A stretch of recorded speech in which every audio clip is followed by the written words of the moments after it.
All right, guys, welcome back to Mr. Post Frame. We've been living in this house for 4 years, and we're still completely and utterly exhausted, which brings up the question, is self-building worth it? In 2019, we began to build our dream. But the journey started long before you were invited to watch. We walked a path that spanned nearly 2 decades. There were times of joy, pain, and everything in between. Our lives have completely changed, and we're ready to tell you how it happened. We're not holding back. Our mistakes, regrets, What we wish we could change, our best decisions. and if we do it again, you'll hear it all. Come back in time with us behind the camera and answer the question, is self-building worth it?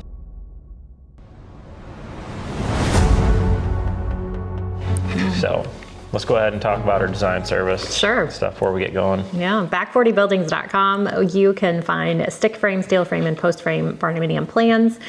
On our website, we also offer full custom design services to kind of design whatever you have in your mind that you're wanting to live in. Yeah. We also have a patron group, which is for self-builders, self-GCers, guys that want to get into post frame building. You get to ask a bunch of questions. It's a great community of other people. Yeah. You get to share your builds on there. We do lives. So check that out if you want to self-build your own Barndominium or GC it. It's definitely, I think, worth it. Mm-hmm. But today we are going to be talking about the porch on our house. Yeah. And whatnot. So.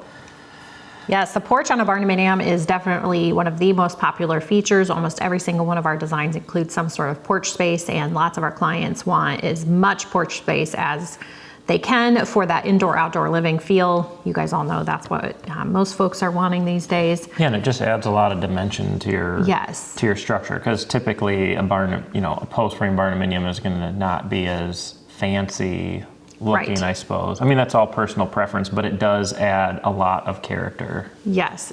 So if you're looking for a way to add some dimension to it, porch is definitely one of your top options for it. Let's kind of talk about the video. We published this back in December, I believe, of 2019. The first porch video went up, December 1st, 2019. That was, a long time ago. It was. Yeah. I remember I had to put part of the metal on in my bare feet because the metal was so cold that my shoes wouldn't get any traction. Yeah, and that's before you had Cougar Paws. That's right. Which, if you're going to build something and you have a metal roof, I highly recommend getting yourself a pair of Cougar Paws. They're worth it. Wouldn't you say they'd be worth it even for a single build? Yeah, I just did that 612 roof on the build we're doing now, and they definitely make a huge difference. Yes. Yeah, so looking at some of the old comments, that porch is going to be awesome to enjoy a sunrise on. Somebody commented that 4 years ago. So we actually don't enjoy the sunrise from our porch. Yeah, it's on the west, and it's kind of like west and then northwest. So we get the afternoon, which I like it. I like the kind of the way it's set up. And we didn't really have a whole lot of options. I mean, our house, I designed our house based on the property we have. It's kind of sits on like a hill. Mm-hmm. And so, it kind of drove how I designed the house, like how much space we had, how much flat space, which was basically zero. But I like the afternoon, having the afternoon sun back there. I mean, it can get hot in the summer, but we have two sides of the porch, which I think is a good point. Like if you're doing a porch, having your porch on a couple different sides of your house gives you the ability, if it's really windy out of a certain direction, to maybe sit on another part where you're kind of protected from the wind, vice versa. We use our porch a ton. Mm-hmm. And we have a little table out there that we sit at I shouldn't say all the time. In the summer we sit in there, but I would like to sit on it more. I mean, we sit on it whenever we are around. Yeah. So I mean, like, so the more time we would spend at home, the more we would be out there. Yeah. And when you're here working during the week, you're out there eating your lunch. Like, it definitely gets utilized whenever someone is here. So let's kind of start the video because I'm sure we'll have a lot more commentary on our thoughts and opinions. Welcome to Marshall Remodel. This is episode 15. This is all about the porch. I've started to frame up the porch. This will be a couple parts to this, as it'll take me a couple shows to get this all on here because I want to, do a good how-to as we go through this. What I did is my finished height of my porch is going to be 9 feet. So when I put my girts on, I set my one girt just at 9 feet so I could just set my joists right on top of that one. But I need to put a 2x12 header up high, and I wasn't quite sure where I was going to put it. So I'm going to do that right now. And the first thing I'm going to do is I'm going to cut this house wrap back, and then I'll staple it back onto my 2x12 and tape it when I'm done. Yeah, and so just to give everybody an idea, this is a post and beam porch, which means we have posts and then we have a rough cut timber beam. So it's you can do that. It's a little bit more expensive way to build a porch. Your other option would be to use some 2x lumber for your headers and notch them into your posts, which I mean is a great way to do it. It's a cheaper way to do it. You just have to think about how you're going to finish that header, which I like the look of the beam, the exposed beam. So that's kind of why we choose to do it. Yes. So for those of you watching, there is a difference between post and beam and post frame. So it's important. We've had people over the years that would reach out to us and say that they want a, post and beam house or something, like there is a difference between the two. So the house itself is a post frame and then the porch is post and beam. Post and beam is a much more, if you were to do this for the whole entire house, it'd be super cool, but it'd be much more expensive. Yeah, and we're not putting mortises and tenons in our porch and beam on our porches. We're using structural lags and plates where we need to. So it's kind of like a hybrid. Yeah. But it's a great way, especially if you have like a 2-story house, to tie in a porch around your house. It gives you a lot of extra structural integrity because you're tying in another structure, so it's giving you more strength there. Mm-hmm. And this is a point right here where I had to cut the house wrap and put my header in for my porch. I wasn't 100%, but not out the plans and like not knowing what my exact ceiling height is going to be. Mm-hmm. I couldn't put that in when I should have. Now I know I have all that figured out, so I know exactly where that's going to go, so I can put it in on the ground. Right.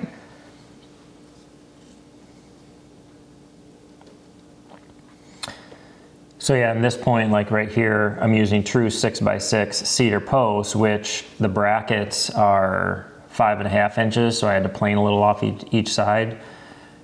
Now I use a lot of Douglas Fir, and I can order those.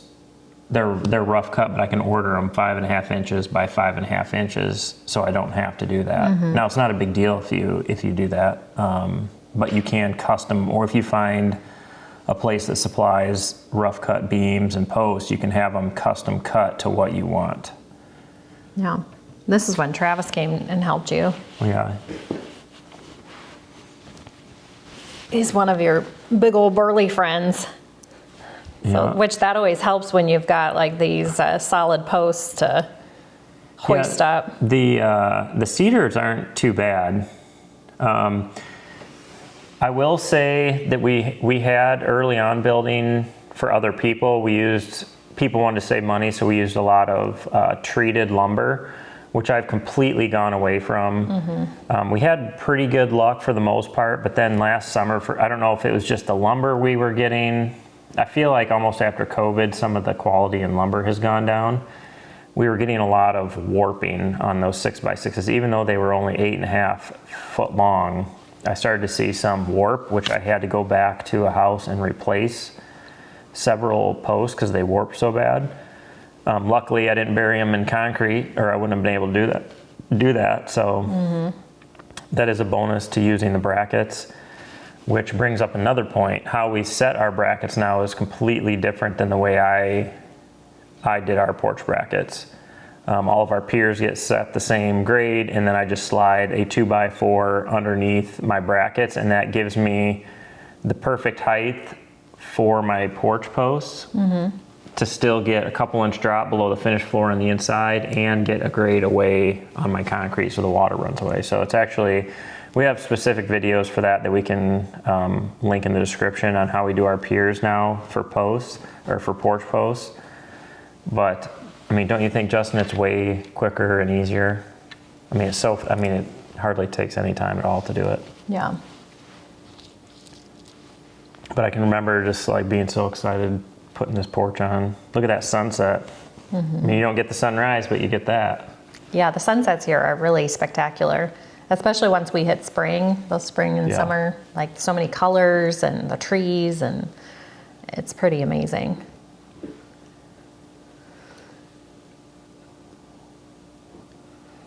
Did this end up being a custom pitch based off where your windows were and everything since you did it after? Yeah, this is a 4.5 pitch porch roof. I wanted to keep it, our house is 512. I didn't want to go down to like a 312, which doesn't look bad, but I wanted it just to be a little bit steeper just because that's the look I wanted. And the most I could get was a 4.5 and still get about 6 to 8 inches below my windows. And then something to keep in mind when you're designing your porches is that the farther you come out from the house, the higher it goes up on the side. So yes. Like you go out to 10 feet, you're going to have to do probably a 312. On a 2-story, you're going to have to do a 312 if you have windows up there, because you're just not going to have the room. Yeah, and so that's something to keep in mind. And that, what would you say is the minimum amount of space that you need in between the bottom of the window? I like to have 6 inches below the window minimum. I mean, you can do it with less, but it'll eliminate some problems having to notch your flashings and all that stuff. 6 inches is what I shoot for all the time. Yeah. Like the one we're building now for the Perucas, where it's got, it's going to be pretty close. I don't know if I'm going to have 6 inches on that or not. Probably not, because they have like the vaulted trusses and they put those windows in there. So like we have a minimum amount of space. Yeah. Which is fine. It just makes things more challenging. Sure.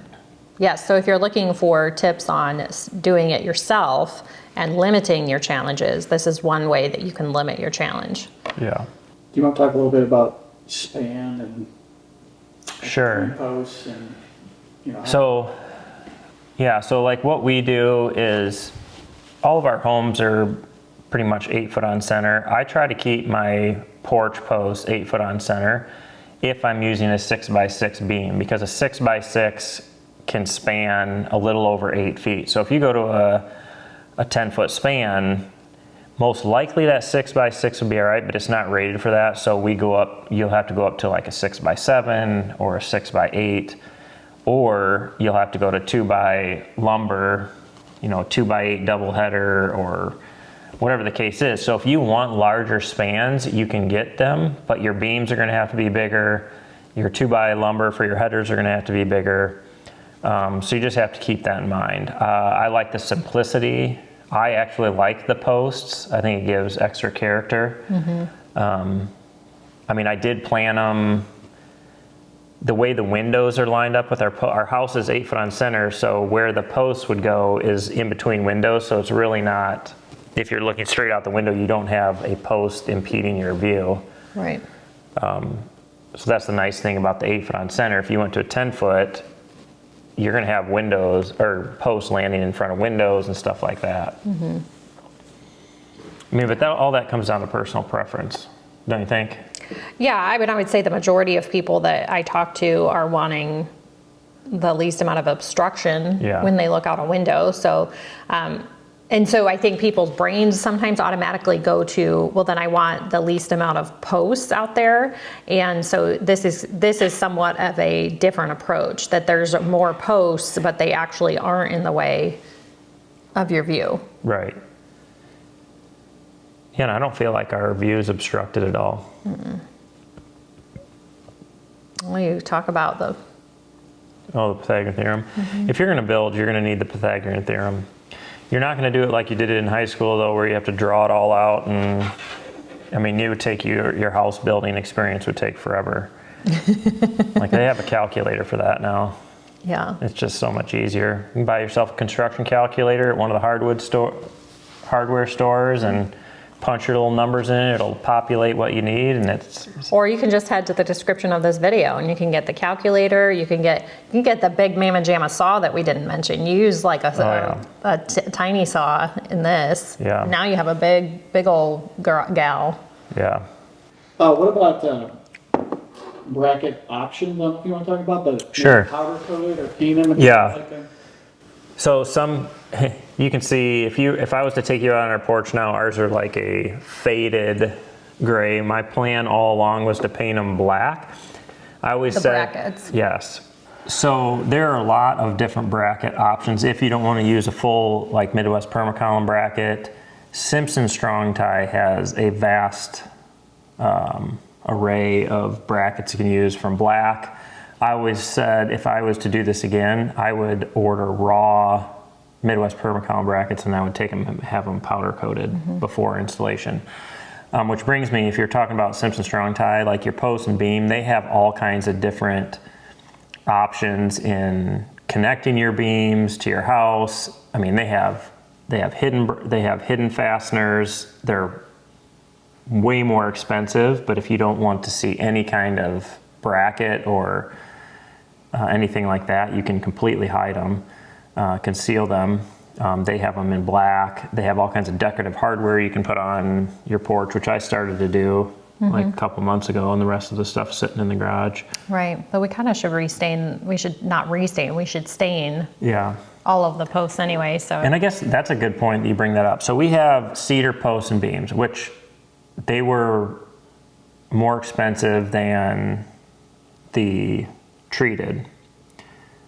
I'm not sure. Douglas Fir is probably a little bit cheaper than the cedar, and we have gone to all Douglas Fir, and I like Douglas Fir better because I feel like it holds up, but I feel like it's a denser wood.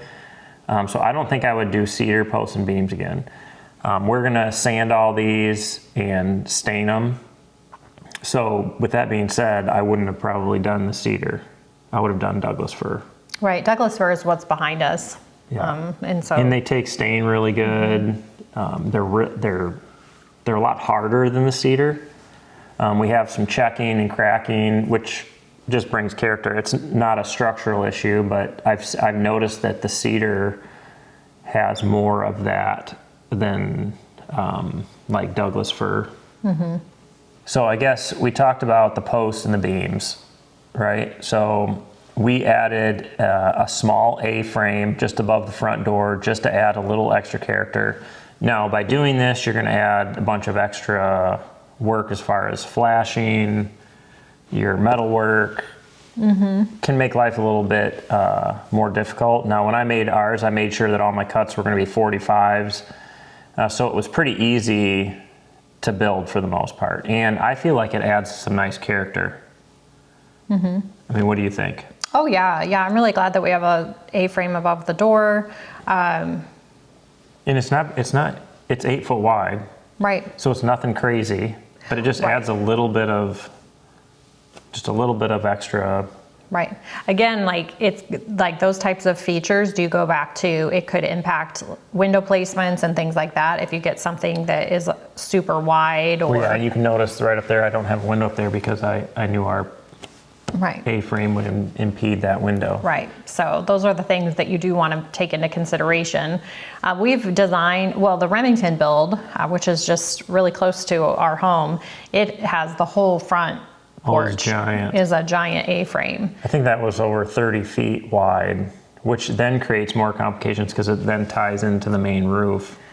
Right. So the way that what we did, or what Paul did, is a really nice, like not simple, not overcomplicated. It's not going to give you as much drama as other options, but if you're again looking to find a way to just add some dimension to the front of the house without like kind of going beyond what maybe your skill level is or something like that, this is a good choice. Yeah, because the Remington, it has 3 different pitches all coming together at one. It has a 512, 312, and an 812 all coming together. So it did make, I mean, that roof definitely took a lot longer than just a standard. It's probably a little bit more of an advanced, you know, if you're categorizing skill level, like that's probably more in the like intermediate advanced category. And then this A-frame is more of your beginner. Mm-hmm. Oh man, I'm watching myself pound those 60D nails. I don't use those anymore, folks. And you don't want to. Look at that hammer. That's my free hammer too. Your highway hammer? That's my highway hammer. God, I can't believe I built the entire house with that thing. Yeah. And I pounded all the nails. Ugh. Someday we'll have that like in a shadow box hanging in an office. An epoxy table with all my dead drills and... Yeah. Look at me, T-Rex in it. Little short strokes. Like Eric. Gosh, that is intense. I bet you were. Bet you're not as tired as you would be if you were my age now, buddy. That's why we use screws, son. Yeah.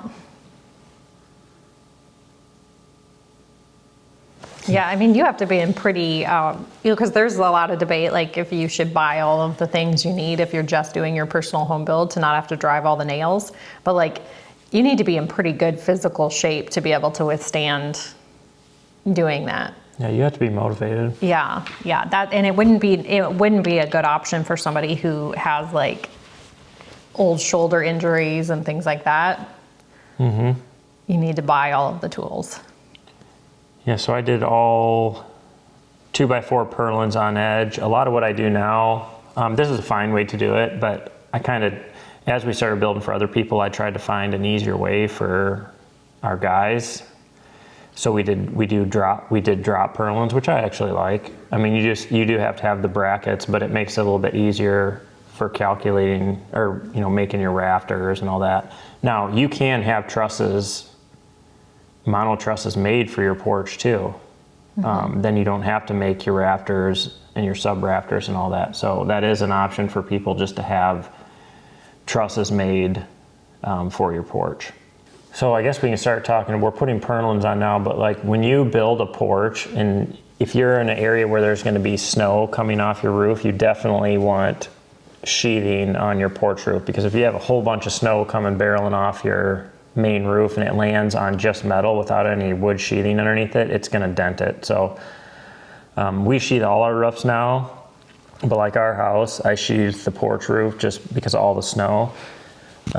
The times the snow has come off the roof before the snow bars, it actually like basically landed on the gutters.